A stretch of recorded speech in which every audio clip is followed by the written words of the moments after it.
Buenas tardes a todos y bienvenidos al invitado de Radio Francia Internacional. La editorial francesa Christian Bourgois acaba de traducir La distancia que nos separa, novela que el escritor y periodista peruano Renato Cisneros ha dedicado a la relación que mantuvo con su padre, Luis Cisneros Vizquerra, general del ejército peruano, nacido por cierto en Argentina, que tuvo entre sus compañeros de promoción a protagonistas de la dictadura argentina como Videla o Galtieri. Y precisamente para hablarnos de esta novela y de sus relaciones con su padre y naturalmente de su trayectoria como escritor y periodista, Renato Cisneros ha sido tan amable de venir a nuestros estudios. Buenas tardes, Renato. Buenas tardes, Jordi. Muchas gracias por la invitación. Es un placer tenerte aquí entre nosotros. Permíteme que explique antes que nada que has nacido en Lima en 1979, donde vas a estudiar Ciencias de la Comunicación en la Universidad de Lima y que has cursado un máster de periodismo escrito en la Universidad de Miami, en Estados Unidos. Tu infancia imagino que estuvo marcada por la autoridad de tu padre. Cuentas en tu novela que era más duro contigo que con el resto de tus hermanos. Justo antes de empezar la conversación yo te decía que para mí en un elenco de hermanos, ¿no? Todos pueden recibir la misma educación, todos pueden recibir las mismas normas, la misma cultura, pero la relación con el padre se elabora de manera muy independiente. Cada hijo, ¿no? Por más que sienta que ha recibido la misma instrucción, construye un padre distinto. Yo fui el quinto de los 6 hijos que tuvo mi padre, el segundo de su segundo matrimonio, el hijo del medio, el hijo sándwich, y mi sensación es que conmigo tuvo una relación distinta, afectuosa pero hermética, severa por momentos, y que quizá encontró en mí al hijo que él sentía que tenía que disciplinar, lo cual generó ciertas tensiones en una época, pero también me hizo a mí quizá mucho más observador, ¿no? de él, de sus conductas, de su temperamento. Quizás estaba en un momento profesional mucho más intenso que cuando eras Sí, niño. cuando yo nazco, él era ministro y mi infancia está llena de todos los condimentos que puedes imaginar de la vida de un ministro del Interior y de guerra posteriormente. En una época muy convulsa en el Perú, Sendero Luminoso había ya empezado a tener actividad criminal, habían empezado los atentados, los apagones en Lima, y no solamente en Lima, en distintas partes del país había permanentes amenazas, secuestros, desapariciones, etc. Y el ejército estaba muy inquieto, muy preocupado, y mi padre se convirtió en esos años, cuando yo era muy pequeño, en un personaje público que tenía fama de ser un militar muy duro, muy represor. Ya en los años 70 él se había encargado de ordenar, por ejemplo, ciertas deportaciones de dirigentes de la izquierda, cerrar medios de comunicación, y toda la escuela que él bebió en la Argentina, en esos primeros años de su vida en que se hizo cadete en la Argentina, luego creo que lo aplicó cuando le tocó ser ministro, ¿no? No a los niveles de lo que ocurrió en Argentina y en Chile las dictaduras fueron sanguinarias, en Perú la dictadura fue colaboracionista, y por supuesto que se cometieron varios excesos, pero no al nivel de esos otros países. Hablando de represión, Renato, tu padre te castigaba a menudo, cuentas en tu libro, a copiar 300 veces "no contestaré a mi madre" y otras frases Sí, así. Estaba sí. claro que tenías que acabar siendo escritor. Sí, yo recuerdo mucho eso, claro, ahora es una anécdota, pero en ese momento era sinceramente una suerte de tortura casera, ¿no? Porque si yo tenía el atrevimiento de responderle a mi madre con voz muy alta, o de pegarle a mi hermano, como suelen hacer a veces los hermanos mayores respecto de los menores, y mi padre era testigo de eso, o era informado sobre eso, me decía: si quieres salir a la calle a jugar con tus amigos, puedes hacerlo, pero antes tienes que escribir 300 o 350 veces, según la gravedad de este delito, entre comillas. No volveré a hablarle con ese tono a mi madre. Yo he querido ver en ese castigo con los años una cierta, un cierto deseo inconsciente de mi padre por acercarme a la escritura, ¿no? Y la reflexión que yo encuentro ahí es: mientras más escriba, más cerca de la libertad estaré, ¿no? Él me decía: tú puedes ser libre y salir con tus amigos, pero antes tienes que escribir.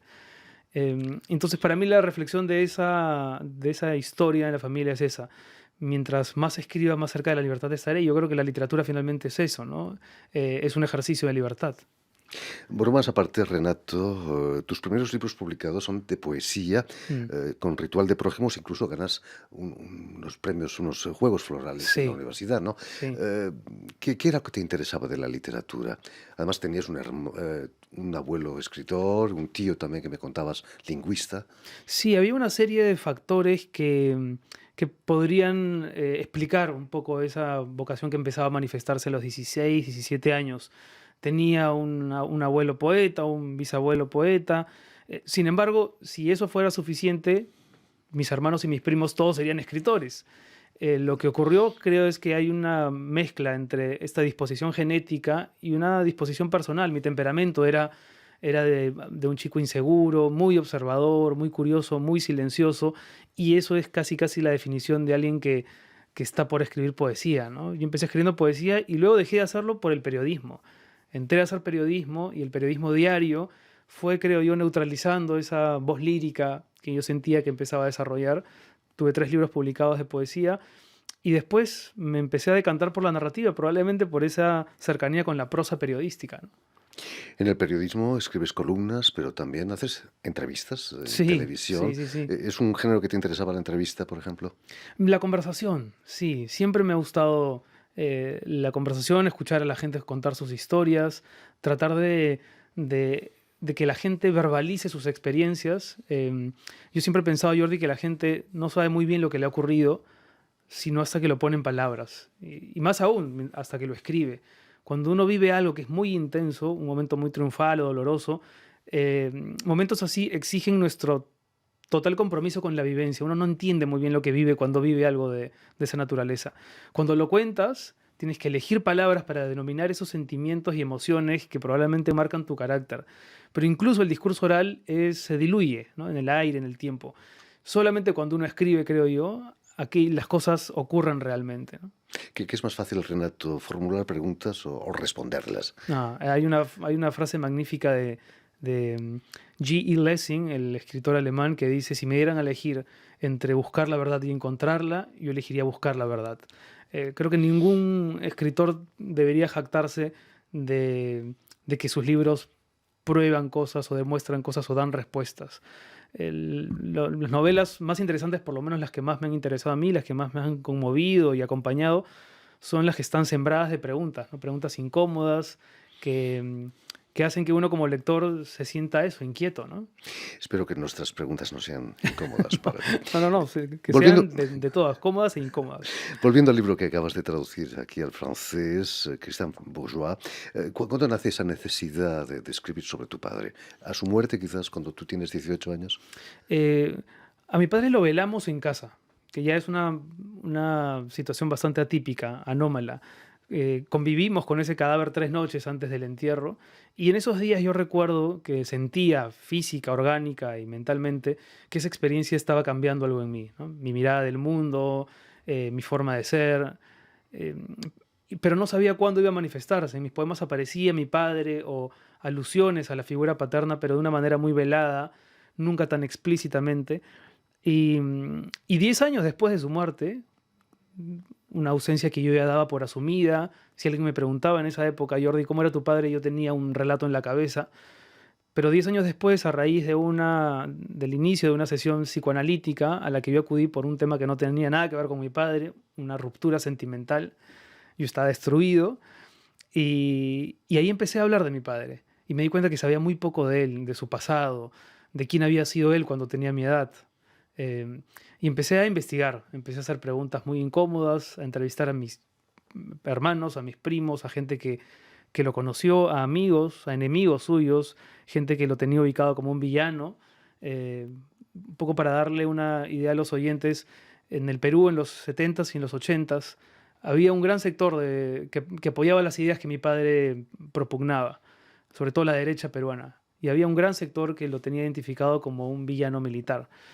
Eh, y es cuando yo empiezo a recabar esta información y empiezo a encontrar cosas que quizá no hubiese querido saber, que me doy cuenta de que el mejor legado que me dejó mi padre, su mejor herencia, fue él como personaje literario, ¿no? Y la escritura de la novela fue una lucha permanente entre el hijo, que no sabía si quería seguir indagando, y el escritor, que como todo escritor es caníbal es vampírico y que necesita o cree que necesita saber más, ¿no? Esa lucha me acompañó durante todo el proceso de la escritura. Te encontraste con sorpresas en ese proceso de investigación. Sí, muchas desagradables. Por ejemplo, Em, por ejemplo, el hecho de saber que quizá mi padre participó de la Operación Cóndor. La Operación Cóndor fue una operación que se ejecutó entre gobiernos en Sudamérica, Argentina, Chile, el Perú, alguno más, para eliminar, digamos, al comunismo o a ciertos personajes del comunismo, apelando a técnicas realmente brutales, si no directamente criminales. El Perú tuvo una participación, como te decía hace un rato, no era al nivel de lo de Argentina o Chile, y mi padre en ese momento era jefe del Estado Mayor, tenía una relación cercana con los argentinos, era el interlocutor natural del ejército peruano con los argentinos, se había criado con ellos, su criadero militar fue con Videla, Galtieri, estos apellidos que yo siempre he escuchado desde niño y solo con los años supe relacionar con los rostros de la dictadura argentina. es cierto que en su despacho tenía una foto con Kissinger. Sí, sí, mi padre tenía fotos con sus ídolos, digamos, ¿no? Pinochet, Kissinger, Videla, Galtieri, y su hermano mayor, mi tío Luis Jaime, que era un intelectual, tenía fotos con Borges, con Cortázar, con Jorge Amado, con Cabrera Infante. Cuando yo empezaba a escribir y miraba ambas bibliotecas, sentía que quizá lo más justo hubiese sido que yo sea hijo de mi tío, ¿no? Que esté tan cerca de esos personajes que yo admiraba, además. El hecho de haber tenido un hermano intelectual, poeta y un padre poeta también, lo hizo quizás un militar atípico, ¿no? ¿O no? Sí, mi padre era un hombre muy sentimental, ¿no? Es curioso porque detrás de esa máscara de militar muy rudo, que no tenía concesiones y que daba declaraciones brutales, que eran además muy polémicas y controvertidas, detrás de eso había un hombre muy emotivo. Yo lo he visto a mi padre llorar con, no sé, Love Story, por ejemplo, por contar algo. Eh, Tuvo siempre la precaución de no llorar con el uniforme puesto, lo cual se hubiese visto bastante mal, pero era un hombre muy sentimental y cuando fue joven escribió algunas cosas y cuando se retiró del ejército estuvo colaborando en periódicos con columnas y tenía una prosa bastante fluida y bastante directa. Eh, Fue un militar atípico, creo yo, porque a diferencia de la mayoría de militares que no necesariamente cultivan la lectura como una de sus actividades más preciadas, él tuvo un padre escritor y siempre estuvo familiarizado con los libros, ¿no?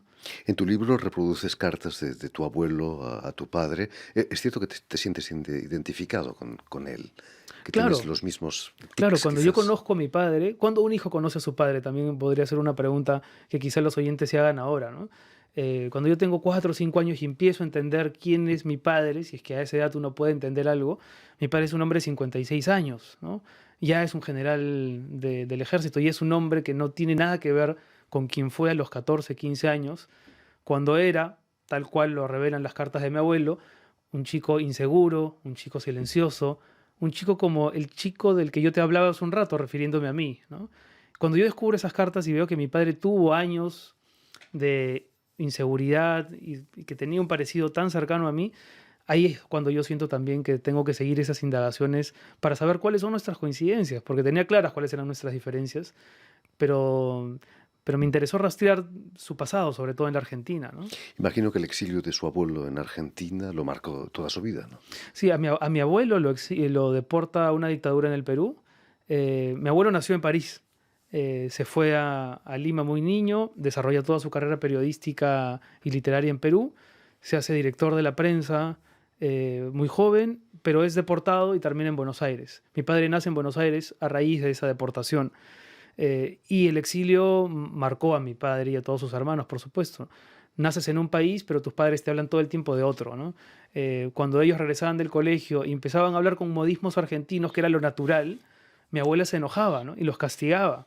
Y decía, en esta casa no se puede hablar como argentino, no se enamoren de chicas argentinas.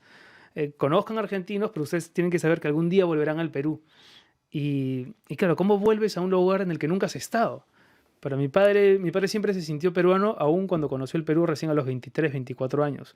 En Argentina dejó a una mujer con la que estuvo a punto de casarse. Esa es otra historia que yo descubrí después. Y que creo yo es la historia de amor más apasionada que vivió mi padre, ¿no? Paradójicamente, tu padre, a pesar de su severidad y un cierto machismo, era un rebelde, ¿no? Intentó derrocar a varios gobiernos, ¿no? Totalmente rebelde.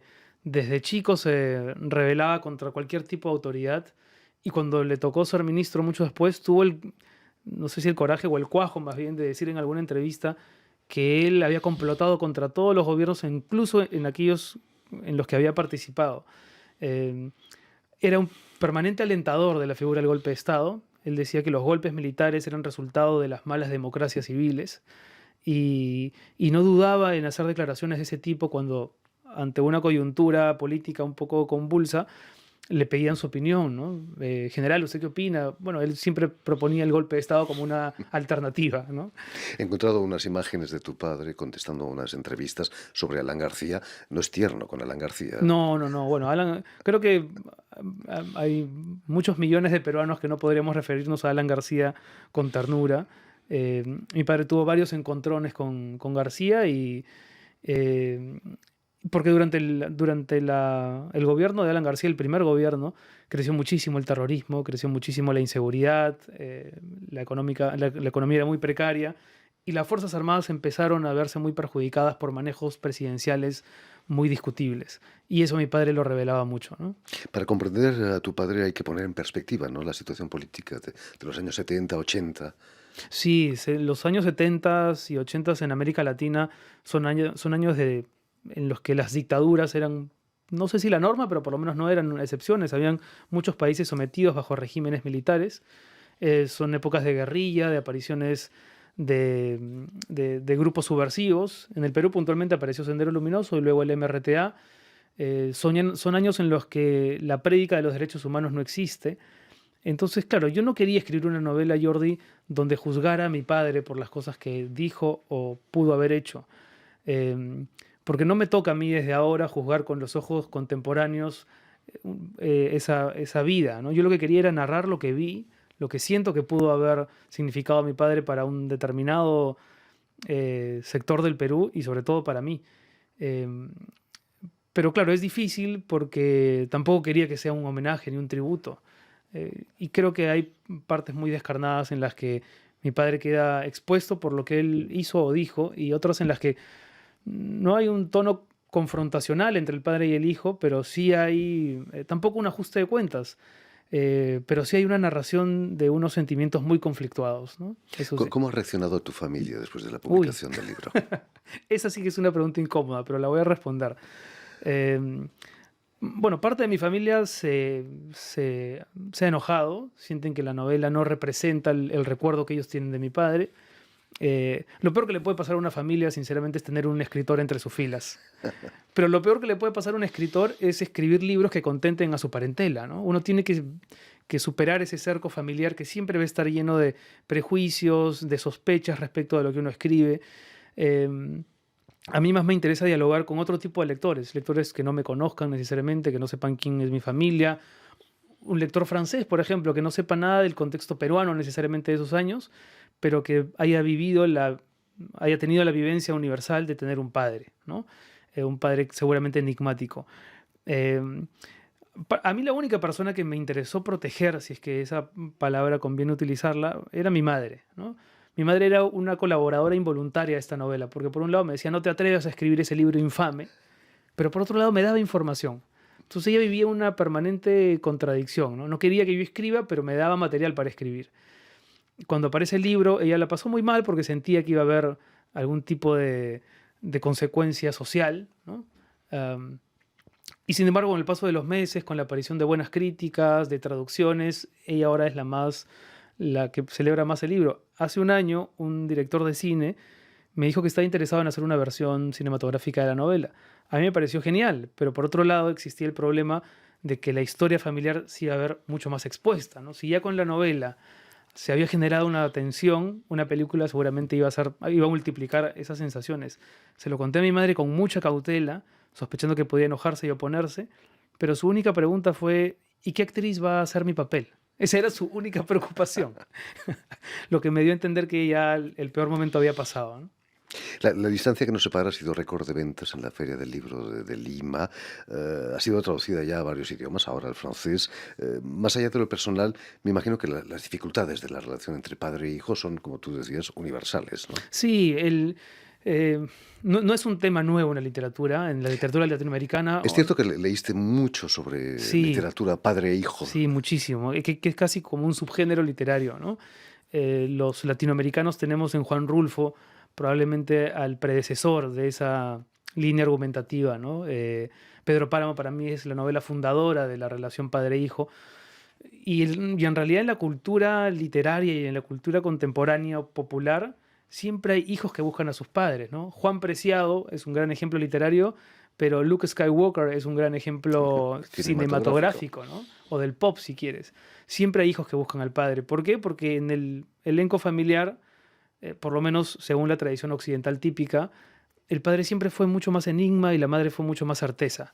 El padre tenía que salir por su rol proveedor a un trabajo, a buscar alimento, y los hijos hemos crecido durante muchas generaciones sin saber mucho de ese trabajo, mucho de esa oficina, del lugar donde tu padre desarrolla su actividad. Y además hay otra razón, que creo que en nuestras sociedades políticamente tan golpeadas, el padre funciona como una metáfora perfecta del poder. El padre es el primer ejemplo de poder que uno encuentra en la vida. Es el poder judicial, el poder legislativo y el poder ejecutivo concentrado en una sola persona. Es quien norma la casa, quien establece la disciplina. Y entonces cuando uno ve tantos libros sobre el padre, uno debería preguntarse si solamente hay autores indagando en su expediente familiar o es que estamos preguntándonos por cómo se administra el poder en nuestras sociedades. A mí me parece que es más interesante pensarlo de esa manera. De la otra, uno puede creer que son esfuerzos autoficcionales y que solamente son libros que se agotan en la propuesta intimista, pero si uno ve la panorámica, entiende que cuando hay muchos autores hablando de sus familias y en particular de sus padres, en el fondo la interrogante es sobre el poder, ¿no? Acabas de ser padre, hace poco me Hace 20 comentabas. días, hace 20 días. ¿Cómo va a ser el padre Renato Cisneros? Lo he pensado mucho. Yo creo que no hubiese podido ser padre si no escribí este libro. No hubiese podido desembarazarme del rol de hijo si no ponía por escrito todo lo que sentía y pensaba. Y he pensado mucho y siempre he tenido un discurso muy progresista, ¿no? Voy a ser un padre carismático, conversador, pero la verdad es que todavía no he tenido ocasión en estos 20 días, pero quizá algún día se me salga el gaucho Cisneros que probablemente lleve dentro también, ¿no? Espero no ser en todo caso un padre autoritario. eh, y fallar mucho. Yo creo que ser padre consiste básicamente en eso, en equivocarse, ¿no? Como decía François Dolto, somos los menos malos de los padres Sí, posibles. sí. En fin, pues ya lo saben, La distancia que nos separa ha sido traducido al francés aquí en Francia, por supuesto, por Christian Bourgeois, y está editado en castellano por Planeta en Por Perú planeta. y por Sex Barral en España. Y si quieres volver a escuchar íntegramente esta emisión o verla en vídeo, porque hoy la radio la podemos ver, lo puedes hacer en las redes sociales, en la página web de RFI en español y sobre todo, permíteme también dar las gracias a Elena Mm. Abril y a Julián, que han estado detrás de los cristales al tanto de la edición de este programa. Gracias, Jordi. Gracias y mucho éxito con Muchas este libro. gracias, muchas gracias. Hasta pronto.